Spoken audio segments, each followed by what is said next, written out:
Hey, Coach. How you doing, sir? Doing well, man. How are you? We're doing good. We back at it. We back at it. Had a little life things going on, and you had to take some friends up to Pittsburgh. You want to jump into that real fast? Well, yeah. Uh, to all the people out there, I just want to say this: if you know somebody or you're dealing with a concussion symptom of any kind, or you've had a concussion, go to the University of Pittsburgh Medical Center. They are top notch. We were up there. In fact, a coach that we have in our program dealing with concussion problems.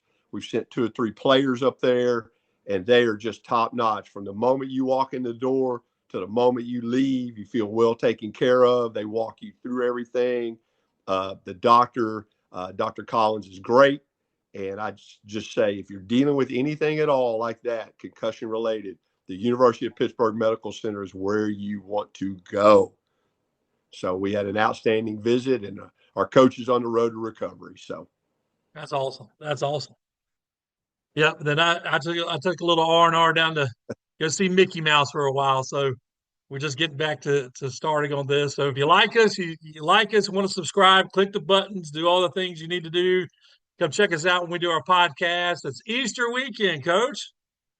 Easter What's that? weekend. So we're sitting here on Saturday, and over 2,000 years ago, a lot of people are sitting around wondering what the heck just happened, and there was a lot of sorrow going on over yesterday's events. But the good news is we know what's going to happen tomorrow.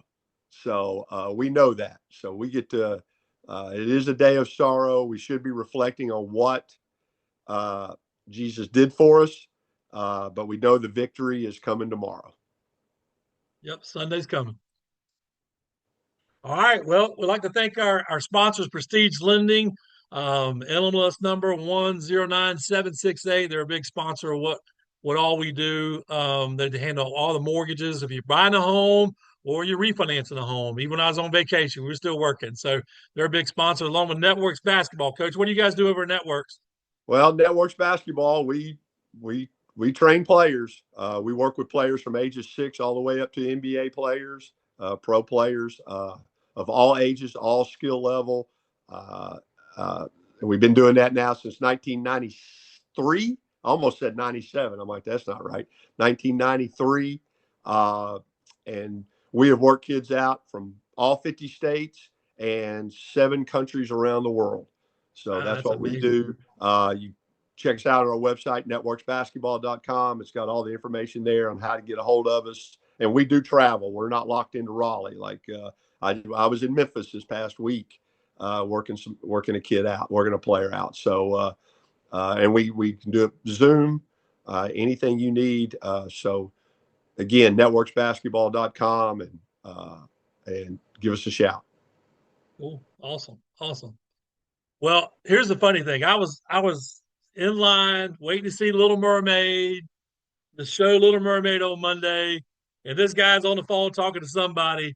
And the biggest thing last week was the last 10 seconds of Duke UConn, coach. What's your thoughts on that? I tell you what, that was a heck of a game. Knew it would be. That was the game I was really interested in seeing. Uh, I mean, I watched them all, but that was the game I was really interested in. Uh, Probably Duke could, in a big game situation, Duke couldn't have played any better in the first half. They were just, and UConn probably couldn't have played any worse. UConn couldn't hit a shot. Now, part of that is how Duke was playing defense, doing a great job defensively. Then the second half is like it just flipped the script. Now all of a sudden, now UConn still didn't hit a lot of shots from outside the arc and all that, but they started pounding it inside. Uh, Duke's offense kind of went to sleep. And, you get in those situations and you're up 19, and then all of a sudden you get it down. Coaches always talk about, hey, if we can get it to 10 with 12 to play, and then we can get it to 7, 6 or 7 with 6 minutes to play, the pressure flips to the team that was so far up, because now their mindset is just trying to hold on. And that's what it looked like to me. And then, the last 10 seconds, that's your players are going to do what you demand them to do. And apparently, that last second, their players didn't understand that, hey, 10 seconds, we don't have to get the ball across half court. Like, we didn't have to you don't have to get it there. Just catch it and let them foul you. And, we had both, two guys catch it, throw it to another guy. And then a guy, and I know what he saw. He saw two guys wide open down the floor. And he was thinking, hey, if I just get it to them, it's over. But the two guys from UConn, and if you notice, Coach Hurley was telling his guys that that's what they were going to try to do. He told them two guys to foul, and then he told them, hey, look for this. So he had it scouted what they were going to try to do. And as soon as the kid caught it, two guys running at him, got their hands up, got a deflection, and then and if you notice, then UConn didn't panic. They got the ball, kid got it, kicked it up the floor, looked up. We talk about that all the time. On a turnover, pick it up, look up, pitch up. And that's what he did. To the guy just hit a three, Caravan. He wasn't open, threw it back, and then the big freshman hit the shot. And that's the only three he made the whole day. Probably didn't have time to think about it. That's probably why he made it. And, so it was lack of execution on one side, tremendous execution on the other side, and UConn plays Illinois today. Wow. All right. So who you got? UConn, Illinois. What do you think about that? I tell you what I want to say first is you are seeing in the four teams that are there very much a 80s, 90s feel in basketball. None of them are like high up in the rankings of taking threes. They're big, they're strong, they pound the paint. They take mid-range twos if they're there. I think Arizona took 8 threes in their Elite Eight game, something like that. They did not take a lot of them against Arkansas. They just pound you, and all teams, and they're big. Arizona's big and strong. Michigan, Illinois, UConn, like you're going to see a war. Like these two games today, you're going to see a war in the paint and inside that arc, and so you're seeing a different. You're not seeing the 30, 40 3-point takes a game teams in the Final Four this year. So, and both games are tough to pick. How do you pick against Danny Hurley? I mean, this could be 3 out of 4. If he wins these two games. So, I'm gonna pick UConn, but I'm not gonna be shocked. I think it'll be a close game. I wouldn't be shocked if Illinois wins either. So it's going to be the team that hits some shots. Right. Like, it's going to be it. But I'm going to pick UConn. Okay. All right. There you go. We'll find out here shortly. All right. Arizona and Michigan. Woo! Well, Arizona gets to breathe a sigh of relief because Tommy Lloyd's going to stay. So they get to breathe a sigh of relief there. I'm going to go with Arizona. I think both teams, again, they're going to play very similar style. I just think Arizona's. I think it's, again, toss up. I'm going to go with Arizona, but again, Michigan playing very, very well. Coach May's done a great job. Their kids, both teams, big, physical. Again, same deal. Which team's going to be able to make enough shots to win? One team's going to make shots. The other team's probably is not going to make as many, and that's going to be the game. And so, I'm going to go Arizona. Okay. That was a heck of a deal Coach Lloyd got, by the way. Oh, really? Oh, yeah. Yeah. He big shout out to North Carolina. You helped Coach Lloyd get what he wanted. Like, he got the 3 things he wanted. He wanted a raise, he wanted his staff a raise, and then he didn't want to have to deal with the AD. So now he deals directly to the president. Wow. That's awesome. That's awesome. Yeah, that is a good deal, right? That's great.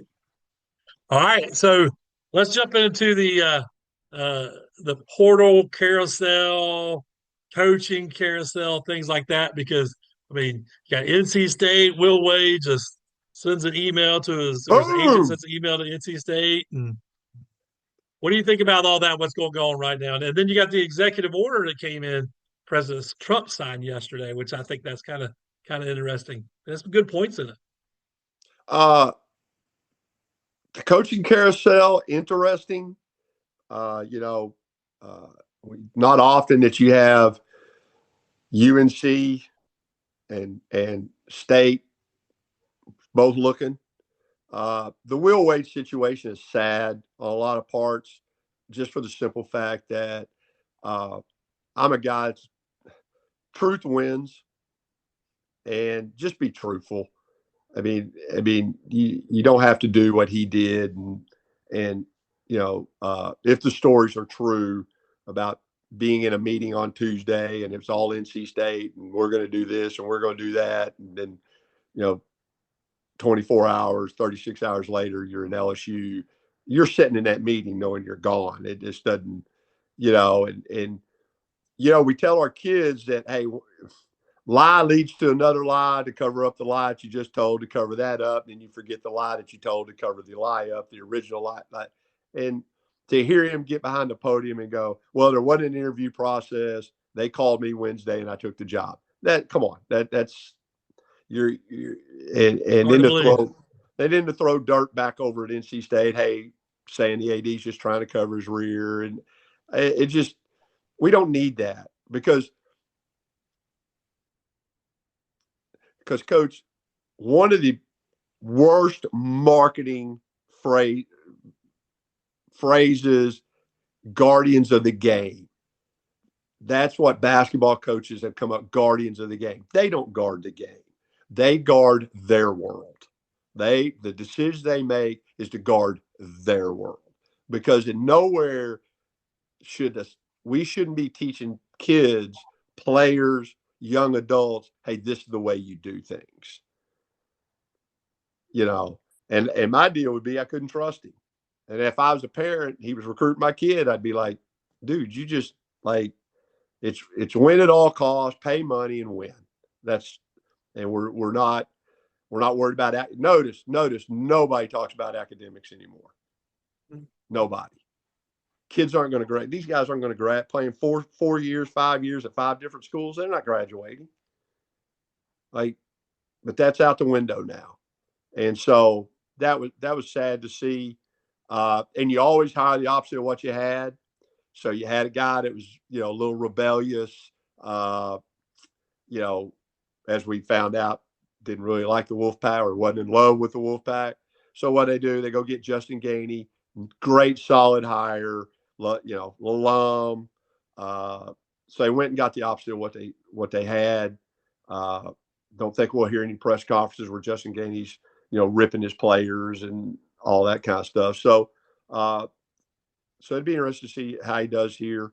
Uh, Figure they'll look a lot like Tennessee and look a lot like Tennessee and be rough and tough and physical and all that. So that's NC State. Uh, Carolina, in my opinion, just because the way the world is, they ain't the Carolina of the 70s and 80s and 90s. You're just not going to walk into a kid's home and go, Michael Jordan played here. You should come here. Or, hey, look at these banners and all the ACC tournaments and all of wins and champions this, champions this. We play in the Dean Dome. And that kid, look, man, first question out of a kid's mouth today, how much are you paying me? Second question, can you get me to the NBA? That's they tradition, all that doesn't matter anymore. So I'm not sure, you know, and these big guys don't move. It's hard to move big. The big pieces don't move. John Calipari moved a couple years ago, but guys like that don't move. So when you're sitting here looking at it, it was the chink in the armor with Tommy Lloyd was he doesn't get along with his AD at Arizona. So that was their the crack in the door to try to get him. Well, once that got solved and more money, he stayed. Like that's what a lot of these guys do. The bigger guys that are winning where they are at the big level, uh, they just don't move. So it'll be interesting to see who they hire.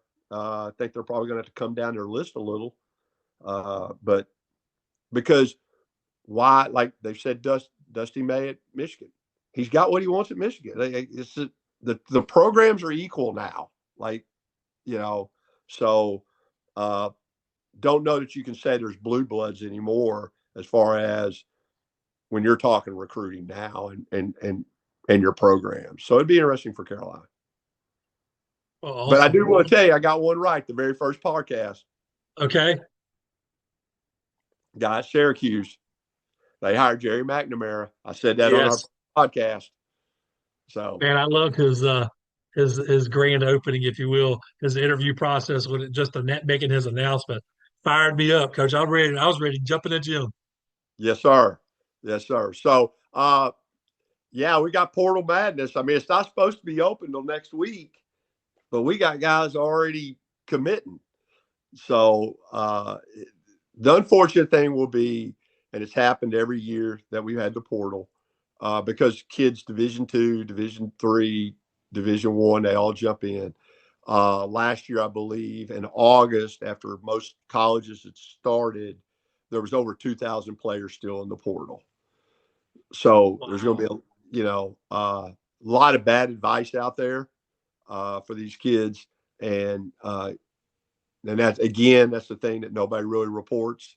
They'll throw it out there sometime in August, but nobody really jumps on it. That there's there was over 2,000. There'll be more, and it does this every year. More kids will be in the portal than there's actually scholarships for. So the numbers jumping in doesn't mean uh, that you get better, and so a better deal. It doesn't mean that, and so I see it every day. My ex account is littered every day on this guy's jumping in, this guy's jumping in, this guy's jumping in, and it's getting that way with the women too. And a lot of them get unfortunately they're going to get left out or get worse than what they had. Uh, Mhm. so so it, but it's already kicked up. I've already seen some players commit, which I'm trying to go. You're not open, so how are you committing? But it'll be wild. It's the wild wild west. Like and you see guys. The funny thing is you see guys like the starting center at Georgia. You know, jumped in. Like you see guys that are really good at power conference schools jump in that started and played major minutes. And that kid's a beast too, but it's just like, okay, what's the deal? And and uh uh and like I said, unfortunately today we've got agents involved and when I talk to kids about it or players about it, it's like agenda is a big deal. Like everybody's coming at you with an agenda. Uh, I was wrong for many years. I used to say networks basketball didn't have an agenda. Well, that's not true. But we try to keep our agenda to what is best for the player. What is best for the player, not our agenda. Okay, not ours. It's what's best for the player.